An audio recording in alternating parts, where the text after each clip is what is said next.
sudah mendengarkan dan menyimak dengan seksama pembacaan dan uraian permohonan dari pemohon nomor 2, Pak Ganjar Pranowo dan Pak Mahfud MD, dan kami sudah bersiap-siap untuk memberikan tanggapan akan kami sampaikan pada sidang berikutnya hari Kamis jam 13.00. Sepintas kami dapat mengatakan bahwa permohonan ini sebenarnya lebih banyak narasi seperti yang awal tadi, dan sedikit sekali bukti-bukti yang dikemukakan, dan sifatnya itu adalah kualitatif, yang ujung-ujungnya adalah meminta supaya memohon kepada Mahkamah Konstitusi supaya mendiskualifikasi pasangan calon nomor urut 2. Dalam hal ini adalah pihak yang memberikan kuasa hukum kepada kami, Pak Prabowo Subianto dan Pak Gibran Raka Buming Raka, dan kemudian mereka menghendaki supaya dilakukan pemungutan suara ulang tanpa mengikut sertakan Pak Prabowo dan Pak Gibran, lalu hanya Pak Ganjar, Pak Mahfud berhadapan dengan Pak Anies dan Pak Mohaimin Iskandar. Dalam sejarah pemilu kita maupun peraturan perundang-undangan kita belum pernah ada dan tidak ada aturannya bahwa pemilihan presiden dan wakil presiden itu dapat dilakukan pemungutan suara ulang secara menyeluruh. Ya. Dan kami menolak anggapan bahwa Mahkamah Konstitusi menyamakan pilkada dengan pemilihan umum presiden dan wakil presiden. Yang terjadi sebenarnya adalah bahwa Mahkamah Konstitusi menyatakan pilkada itu bukan rejim pemilu, dan Mahkamah Konstitusi hanya mengadili perkara-perkara itu untuk sementara sampai tiba saatnya nanti pemerintah dan DPR membentuk undang-undang yang membentuk pengadilan yang akan menangani perkara-perkara pilkada. Contoh-contoh yang disebutkan dalam permohonan tadi bahwa MK pernah mendiskualifikasi itu, mendiskualifikasi ini, sebenarnya adalah diskualifikasi terhadap pilkada.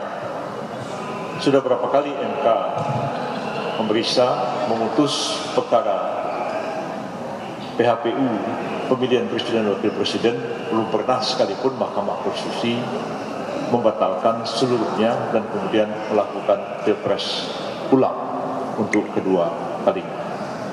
Jadi itu akan kami bantah nanti dalam keterangan yang akan kami sampaikan besok.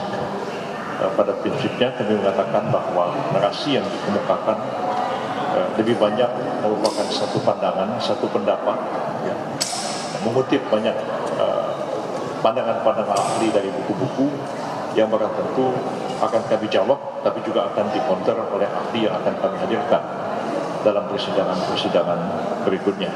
Kami berkeyakinan bahwa kami dapat membantah seluruh dalil-dalil yang dikemukakan oleh pemohon 2 pada siang hari ini, dan kami berkeyakinan Mahkamah Konstitusi akan menolak permohonan yang disampaikan kepada Mahkamah Konstitusi. Itu yang dapat kami sampaikan, dan selanjutnya kami berikan kesempatan Pak Otto Hasibuan sebagai Wakil Ketua Tim dan Pak Bari Bahmid sebagai Wakil Ketua Tim untuk memberikan pendapat, kemudian yang lain-lain silakan juga. Terima kasih Pak Yusril. Saya ingin menyampaikan beberapa hal penting, bahwa selain yang sudah disampaikan oleh Pak Yusril tadi, saya ingin menambahkan bahwa sepanjang persidangan tadi yang dibahas di sana itu kelihatannya hanya soal demokrasi. Seakan-akan perkara ini perkara tentang demokrasi, sehingga ada kesan kalau ada yang menang maka demokrasi bagus, dan kalau ada yang kalah demokrasi tidak baik. Padahal ini perkara sengketa, ya, sengketa pilpres. Nama sengketa tentunya hal itulah yang harus dibicarakan, bukan tentang demokrasi, walaupun memang kita menginginkan negara demokrasi. Kedua, dalam rangka membicarakan tentang demokrasi tadi, dari pihak pemohon 2 merujuk kepada putusan-putusan pengadilan yang ada negara-negara Kenya, Zimbabwe, dan juga Malawi. Terus terang aja saya sangat sedih, menyesalkan itu. Seakan-akan kita dituduh dengan pernyataan itu, seakan-akan negara kita itu lebih rendah daripada Malawi, Kenya, dan Zimbabwe. Yang saya rasa menurut saya justru negara Kenya, Zimbabwe yang harus mengikuti Indonesia tentang hukum, karena saya meyakini hukum di negara kita lebih baik daripada mereka. Bangsa Indonesia lebih baik dari mereka dalam segala hal.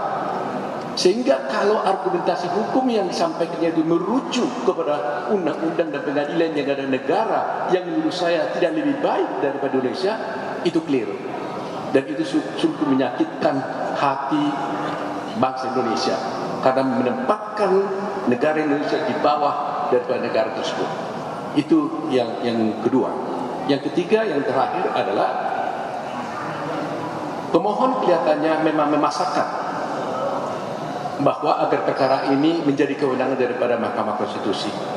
Walaupun mereka mengakui, tadi dinyatakan di sana, benar ada pasal 475 Undang-Undang Pemilu yang mengatur bahwa kalau sengketa pilpres itu sengketa hasil di Mahkamah Konstitusi, tetapi kalau soal TSM itu ada di Bawaslu. Mereka mengakui, tapi mereka ingin membuat suatu terobosan, kata meminta hakim membuat terobosan. Ini keliru, karena terobosan bisa diambil kalau tidak ada aturan yang berlaku. Seperti kasus dulu TSM tahun berapa? 2014, nggak ada aturan tentang TSM, sehingga mahkamah mengambil terobosan menciptakan adanya pelanggaran TSM itu. Nah sekarang TSM sudah diatur dalam Undang-Undang Pemilu, jadi tidak ada lagi ruang bagi Mahkamah Konstitusi untuk mengambil suatu terobosan yang bertentangan dengan undang-undang yang ada, sehingga kepatuhan kita, kepatuhan Mahkamah Konstitusi haruslah tetap dijaga agar patuh kepada undang-undang berlaku dan hukum acara yang sudah diatur di dalam undang-undang tersebut. Inilah yang perlu kita jaga dan kita jaga bersama. Jangan sampai undang-undang diatur untuk hanya masyarakat sosial. Kita tegakkan hukum dan keadilan. Terima kasih. Ini mungkin Pak Ari. Iya, terima kasih. Saya tambahkan beberapa hal yang sudah disampaikan oleh Profesor Yusril dan Profesor Oto Hasibuan. Yang pertama, kami telah membaca secara cermat seluruh permohonan ini sebanyak 151 halaman. Sebagaimana tadi yang pokok-pokok pikirannya sudah disampaikan dalam persidangan ini, kami menemukan ada 4 hal penting yang sangat elementer dalam permohonan ini. Yang pertama, permohonan ini sebenarnya bercorak riset. Jadi sudah bagus dia itu satu produk riset, tapi salah forum. Tempatnya sebenarnya bukan dalam sengketa ini. Tempatnya itu nanti pada saat pembahasan di Badan Legislasi DPR RI untuk dalam rangka perbaikan hukum pemilu ke depan. Jadi nuansanya lebih kepada ius constitutum sebenarnya, bukan ius constituendum sebenarnya, bukan ius constitutum. Jadi itu tentang cita-cita hukum yang akan diatur dalam muatan materi peraturan perundang-undangan dalam rangka penyempurnaan undang-undang pemilu ke depan. Poin itu kami menganggap hal yang positif saja kalau nantinya permohonan ini mau dibawa ke sana ke DPR untuk pembahasan penyempurnaan undang-undang pemilu ke depan. Itu yang pertama. Jadi karena dengan dasar itu akhirnya permohonan ini terkesan sangat-sangat dipaksakan mencari rujukan teoritik maupun justifikasi dengan cara mencari putusan peradilan atau lembaga Mahkamah Konstitusi dalam bentuk jurisprudensi dan seterusnya. Tapi sangat sulit. Yang kedua, dalam permohonan tadi petitumnya itu sebenarnya bagi kami sesuatu yang sangat janggal dan tidak lazim, karena petitum itu mengandung muatan yang sangat agitatif. Kalau kita membaca hati-hati petitum itu dimintakan pemohon mengharapkan mendapatkan 5 orang hakim konstitusi saja untuk memutus dan menciptakan sejarah baru dalam persoalan peradaban peradilan ini. Jadi sebenarnya ada upaya pembelahan hakim konstitusi yang berjumlah 8 orang. Mereka berkepentingan untuk mendapatkan 5 orang. Dan itu sebenarnya sesuatu yang sangat tidak lazim dalam satu permohonan. Idealnya memohonkan saja persoalan dinamika yang terjadi di internal hakim konstitusi biarlah itu dibahas dalam RPH. Tapi tidak perlu kami sebagai pemohon sebagai trigger mencoba untuk memframing agar membutuhkan cukup 5 orang hakim konstitusi untuk membuat terobosan genting dalam persoalan ketatanegaraan ini. Yang ketiga, tadi seperti disampaikan, ada isu besar yang mereka kembangkan bahwa ada kekosongan hukum terkait dengan persoalan pemilu ini, karena sepertinya tidak diatur tentang nepotisme. Karena nepotisme merupakan akar dari seluruh persoalan kecurangan. Dia menjadi posisi marifikasi daripada seluruh persoalan-persoalan yang mereka dalilkan. Bagi kami itu keliru. Karena kenapa? Persoalan bansos, persoalan kebijakan pemerintahan, apapun itu telah diatur dan diantisipasi dalam undang-undang pemilu. Bahkan bisa dipidana kalau andaikan satu keputusan yang dibuat oleh pejabat negara, penyelenggara pemerintahan itu yang menguntungkan pihak lain atau merugikan pihak lain, itu dapat dipidana. Jadi sebenarnya undang-undang pemilu itu sudah mengantisipasi soal-soal seperti legal issue yang mereka angkat dalam permohonan ini. Jadi sangat mengada-ngada dan terkesan dipaksakan untuk mencari justifikasi yuridisnya. Makanya banyak teori-teori yang diimpor. Ya, banyak teori-teori yang diimpor dari beberapa negara, 3 negara setidaknya, ada Austria, ada Belarusia dan segala macam, untuk menjustifikasi agar membenarkan Mahkamah Konstitusi keluar dari pakem konstitusionalnya untuk menciptakan terobosan hukum yang seperti diinginkan oleh para pemohon ini. Mungkin itu yang dapat kami sampaikan pada kesempatan ini. Terima kasih. Baik, sudah cukup. Ada yang mau nanya barangkali? Iya, silakan.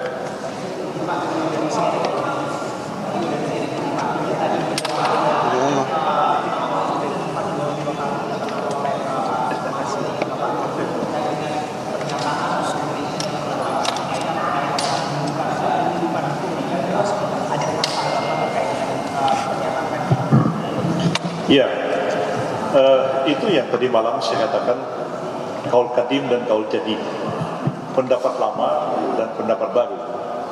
Bukan berarti saya inkonsisten dengan pendapat saya tahun 2014 itu.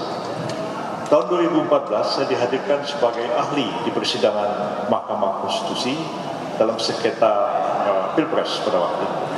Saya mengatakan Mahkamah Konstitusi mestinya tidak hanya menjadi mahkamah kalkulator, tapi Mahkamah Konstitusi dapat memeriksa substansi penyelenggaraan pemilu, bahkan dapat membatalkan hasil pemilu.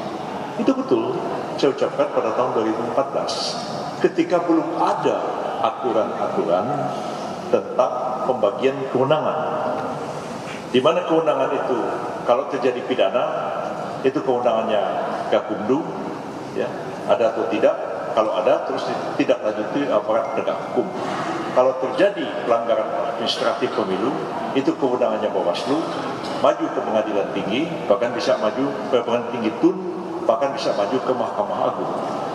Ujungnya, yang menjadi sisa dari itu semua adalah dengan perselisihan hasil pemilu. Hasil pemilu jadi kewenangan Mahkamah Konstitusi. Jadi apakah saya mencela-mencela atau orang memang sengaja ingin memberi gambaran bahwa seolah-olah saya tidak mengerti persoalan ini? Saya sangat mengerti persoalan ini. Jadi pendapat 2014 itu pasti akan berubah setelah 2017 karena adanya Undang-Undang Nomor 7 tahun 2017 tentang pemilu yang membagi kewenangan untuk menyelesaikan persoalan-persoalan yang muncul dalam penyelenggaraan pemilu. Pertama adalah persoalan administrasi yang diselesaikan oleh Pengadilan Tinggi TUN dan Mahkamah Agung, persoalan pidana pemilu oleh Gakumdu dan aparat penegak hukum, dan persoalan hasil pemilu yang diselesaikan oleh Mahkamah Konstitusi. Jadi dalam teori disebut bahwa ini ada 2 jenis sengketa. Pertama adalah sengketa proses dan yang kedua adalah sengketa hasil. Sengketa proses menjadi kewenangan dari Gakumdu, kewenangan dari Bawaslu dan Pengadilan Tinggi TUN sampai Mahkamah Agung, sedangkan sengketa hasil menjadi kewenangan Mahkamah Konstitusi. Jadi nggak ada cerita lagi membawa pelanggaran TSM dibawa ke Mahkamah Konstitusi. Bukan saya tidak konsisten, karena undang-undangnya memang sudah berubah. Ya, jadi saya senyum-senyum aja tadi dengar Pak Amel ya lu ngomong begitu, tapi sudah di luar daripada konteksnya. Saya kira hanya orang yang tidak mengerti hukum bahwa hukum sudah berubah, pendapatnya tidak seperti itu seharusnya. Terima kasih banyak. Saya ingin menambahkan apa yang disampaikan Pak Yusril tadi. Ini benar yang Pak Yusril bilang. Jadi coba bayangkan ya, Kalau semua sengketa itu bisa dibawa ke Mahkamah Konstitusi, pertanyaan saya, apa kerjaannya Bawaslu? Nggak ada lagi perkara Bawaslu, bubarin aja Bawaslunya. Orang tidak akan pergi ke Bawaslu atau 30 tadi, ya semuanya ke Mahkamah Konstitusi. Mungkin nggak Mahkamah Konstitusi menyelesaikan sengketa yang begitu besar itu dalam waktu 14 hari? Kalau semua termasuk pelanggaran juga diperiksa, nggak mungkin.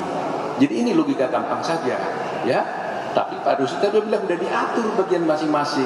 Jadi tidak mungkin sengketa, semua sengketa itu bisa dibawa ke Mahkamah Konstitusi. Sudah diatur seperti Pak Yusuf dikatakan tadi. Itu saja. Terima kasih. Cukup ya, terima kasih ya.